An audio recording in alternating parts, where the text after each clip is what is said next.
Welcome to another edition of Christian Answers. My name is Pastor Jeff Short, and today we're going to be taking a journey through Chautauqua Institution. You can see it in the background there, Chautauqua Institution, and just wanted to talk a little bit more about this very interesting community out here. Only exists for about 2.5 months. It's out here on western New York, about an hour east of Erie, Pennsylvania. And people come out here every summer. They have cottages out here and they just have a good time in the summertime. But what's unique about this is that they also have guest speakers come in, and they're usually political, economic speakers, but there's also the religion department that has a lot of religious speakers. So it's political, economic, religious, and deals with issues that you might find in the news, television news, and it tries to deal with all kinds of contemporary issues facing people today. Now, one of the interesting things about Chautauqua is that it's supposed to be a diverse community. It's supposed to be a diverse community, but if you look at the speakers, you will find that it's not very diverse. It's not very diverse at all.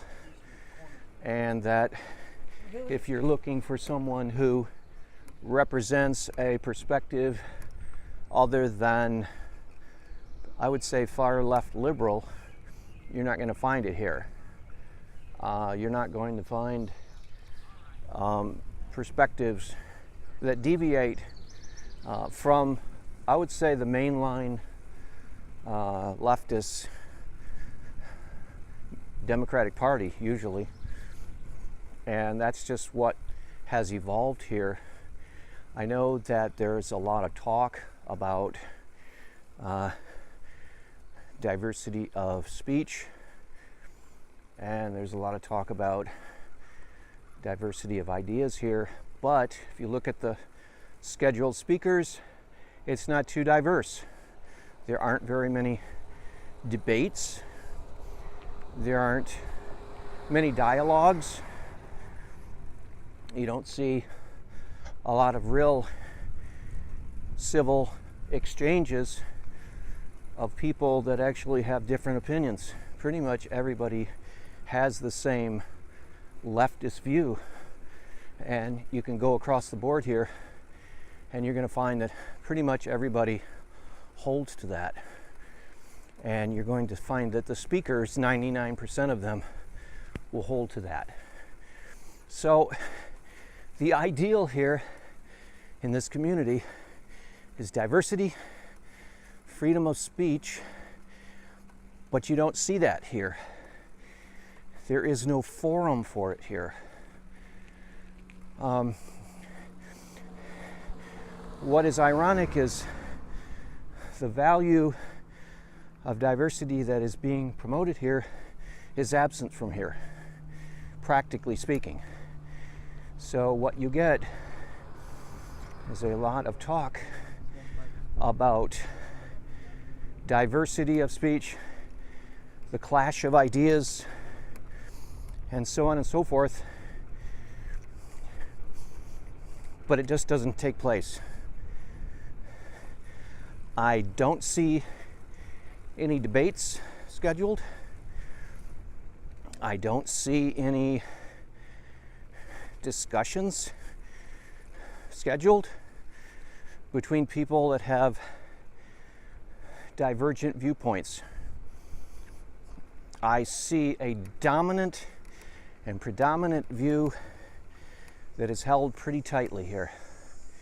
And that's what we're seeing, that same phenomenon we're seeing all over, actually all over the country, especially at universities, where the value system says we promote diversity, we promote freedom of exchange of ideas, we promote differences, except differences that are contrary to the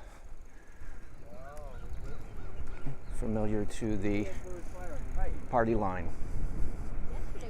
And so it's a very strange irony here that if you want to come to a retreat where there are political leaders brought in, where there are religious leaders brought in, where there are civic leaders brought in to address the contemporary issues, and you're thinking you're going to find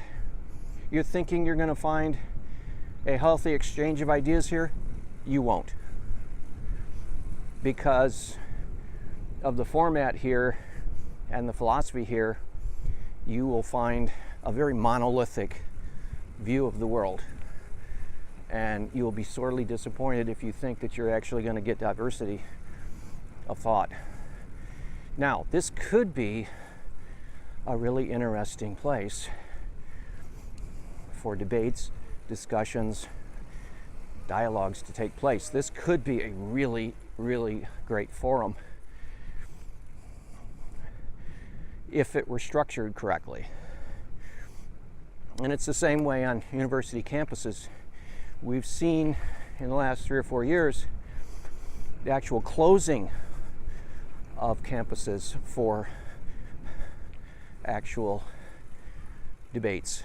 We've actually seen the closing down of dialogues and discussions on certain topics, because the claim is that if you talk about certain topics, you will trigger people and they won't be able to deal with that, and you will offend people, and you will not be promoting the harmony of the community, and so on and so forth. So those ideas have to be kept out in order for the peace to be maintained. But the problem with that is that if you don't allow those ideas to be discussed,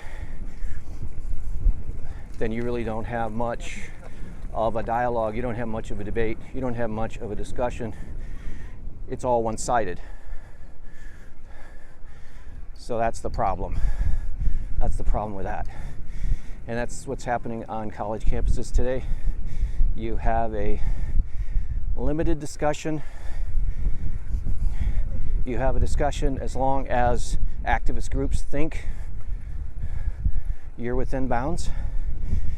If you're not within their strict parameter, you will be told to leave. You will be told to not come. You will be banned. The security on the campus will escort you out. The administration on the campus will tell you that you are not promoting the values of the campus, and you will be asked to leave. Well, I don't think that happens here, but of course there aren't speakers that just come here by invitation of groups. All the speakers here are here because they've been invited by the administration here.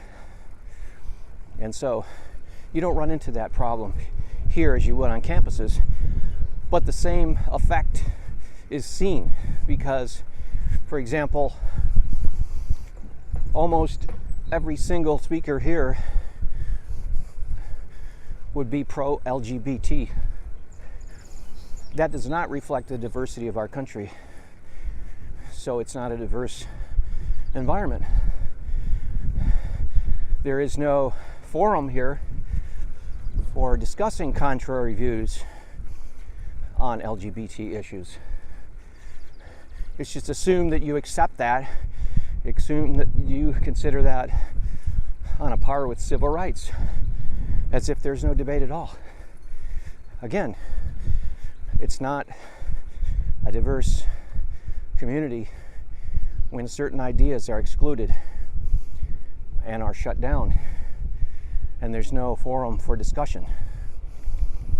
And so, again, the ideal and the rhetoric is that everything is in accordance with the classic liberal idea: freedom of speech, freedom of discussion, freedom of debate.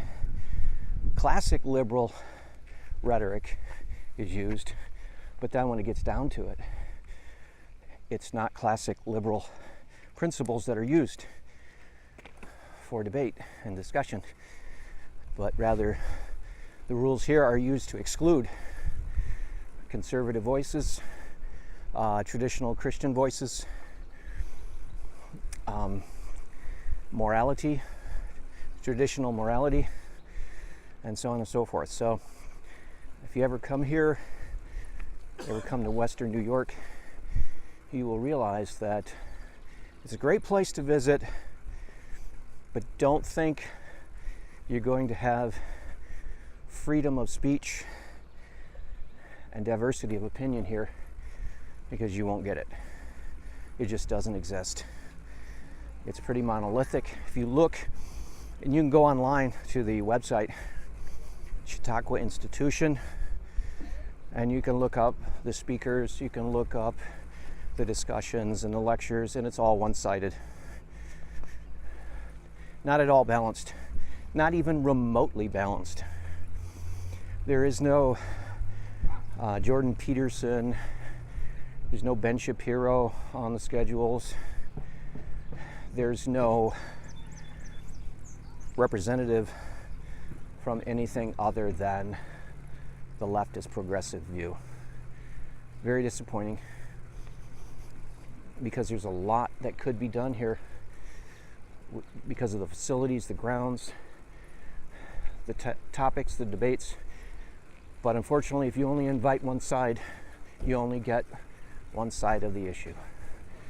So that's a quick summary of the Chautauqua Institution. Hope you've enjoyed it. We'll see you back here on another edition of Christian Answers. God bless. D is for diversity. In lefties, diversity is the property of being the same as everyone else. When leftists achieve diversity, it means everyone now agrees that diversity is good, so they are diverse because they are the same. If anyone disagrees that diversity is good, he is different and therefore not diverse, and that's bad. He must be forced to agree that diversity is good. Then he will be the same, which is diverse, and that's good. Now, this may seem a bit strange to people who think diversity means being diverse. Let me try to clear up the confusion. Diverse people look diverse. That is, they have different color skin and have sex in different ways, and some of them may even be women instead of just regular people. But under leftism, diverse people must not be diverse in important ways, like in their thoughts or beliefs or opinions. In those ways, they must be the same. In lefties, that's what diversity means, being the same. Here is a brief Q&A to help clarify things. Q. Let's say you have a group of white men with many different opinions and viewpoints. Some are right-wing and some are left-wing, some are religious and some are atheist, some are creative and some are more analytical. Are they diverse? A. No. A group of white people is not diverse because they're all the same. Q. But isn't being the same as being diverse? A. No. Diversity means being the same in that you are diverse, whereas if you are all the same and not being diverse, you are not diverse, but the same. Q. But wait, if you are the same and being not diverse, aren't you actually diverse because you are the same? A. You are beginning to get on my nerves. Q. Is that diverse or the same? A. Shut up. All right, that didn't work out as well as I'd hoped.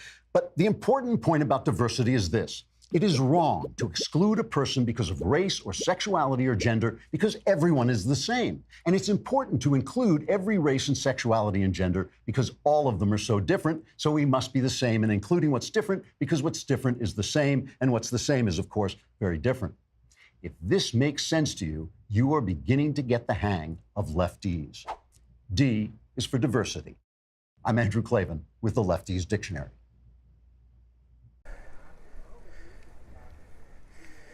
Okay, I'm continuing the discussion about Chautauqua Institution and the diversity emphasis here. And I want to talk more about the diversity in the religion department, because there isn't much. I was talking before about the diversity in the different other areas of Chautauqua Institution, the diversity or lack thereof in politics, but it's even more monolithic in the religious department, because religious department follows a very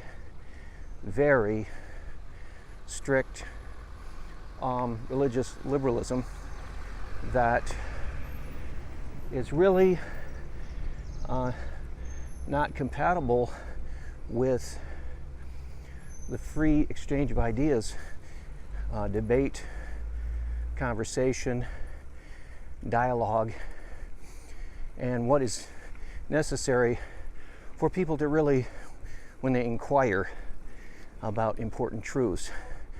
For example, like the most important truths that are, even beyond political, are the religious truths.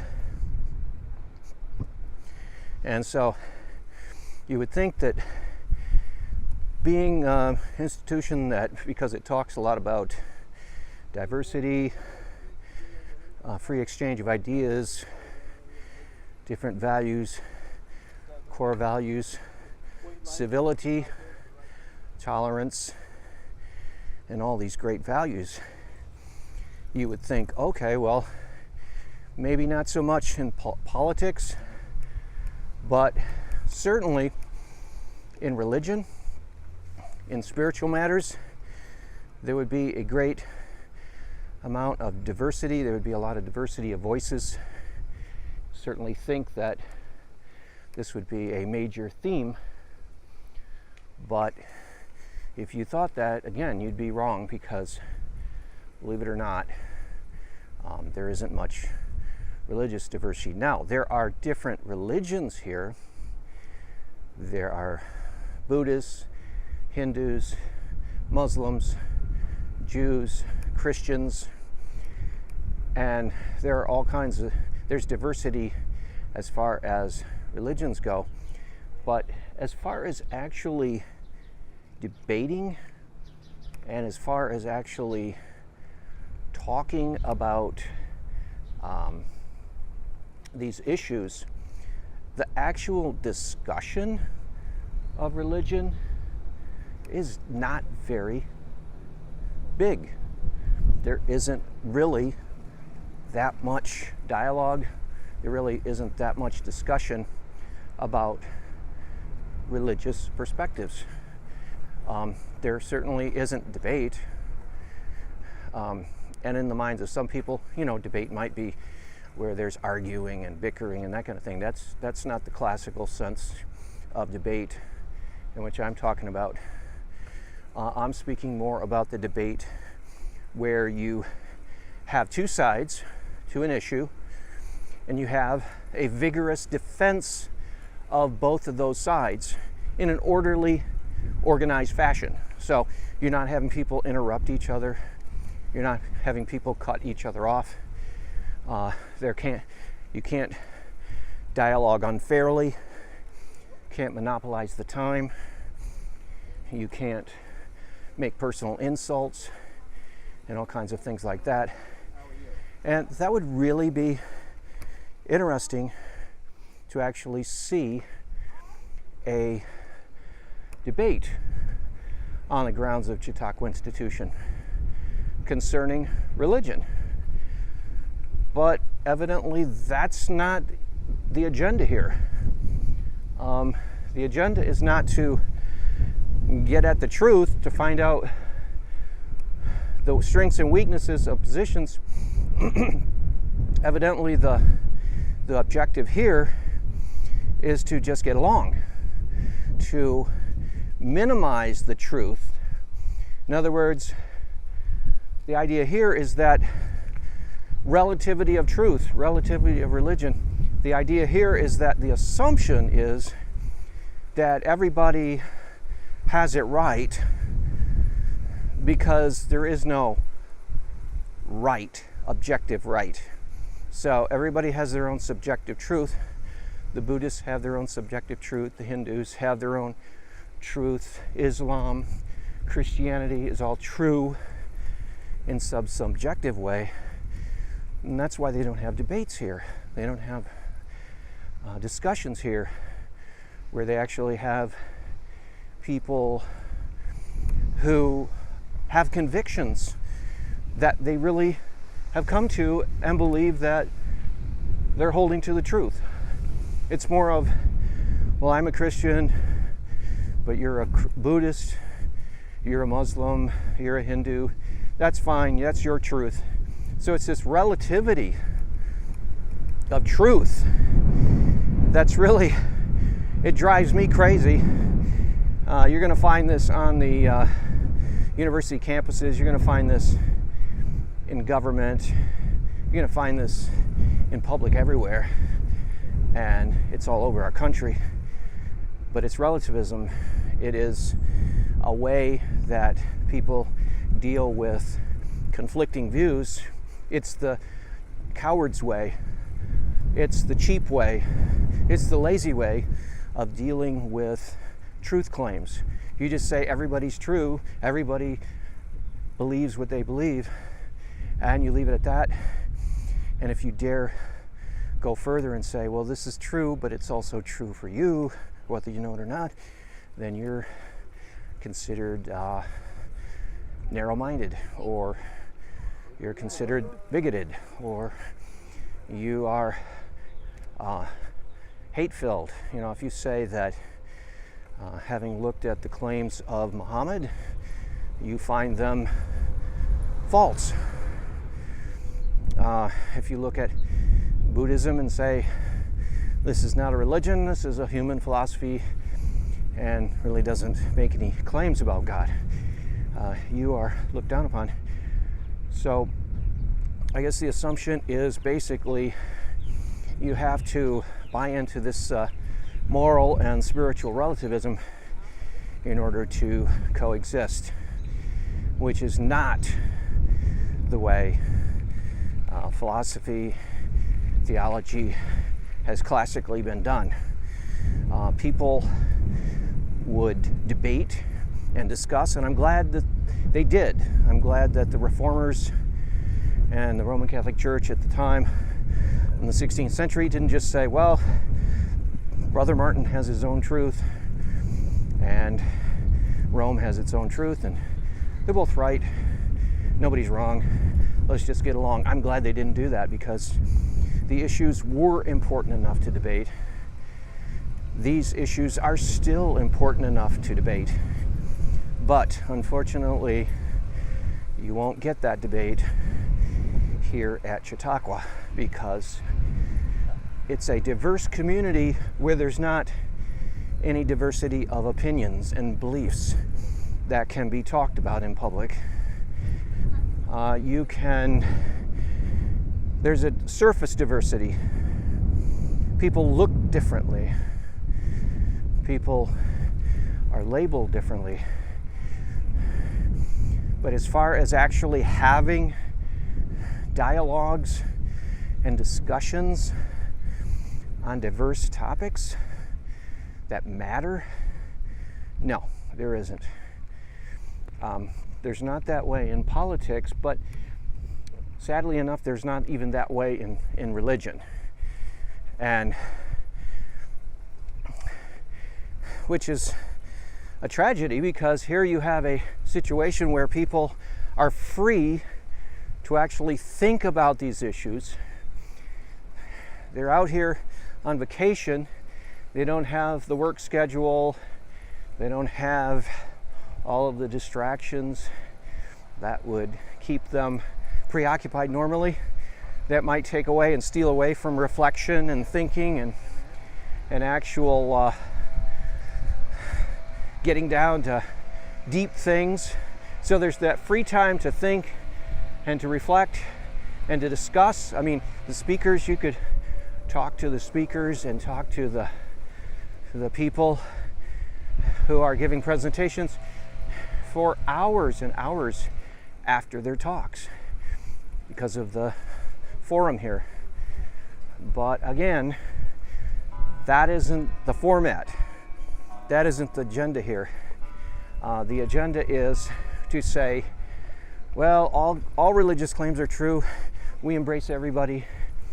And what they're saying, when you actually take that religious pluralistic position to its logical conclusion, what you conclude is nobody's really wrong because nobody's really right. It's just a subjectivity, and they can hold whatever they want to hold, but there's no factual basis for it. And so that's not a good way to explore anything, really. It's not a good way to explore religion. It's not a good way to explore politics. It's an anti-intellectual position, which ironically, it's supposed to be somewhat of an intellectual community here. In fact, that's kind of the theme, is supposed to be this intellectual community. But unfortunately, if you don't allow both sides voice, if you don't allow people to represent the competing views on issues, whether it's politics or religion, well then that's an anti-intellectual approach. And unfortunately, Chautauqua takes an anti-intellectual approach to religion. Again, just assumes that everyone get along, just one big happy family, just believe whatever you want to believe subjectively, and you're good to go, which is not the way you find out what is real. So just wanted to follow up on that, have a second part to the report. Hope that you are having a great day, and we'll see you back next week on another edition of Christian Answers. God bless.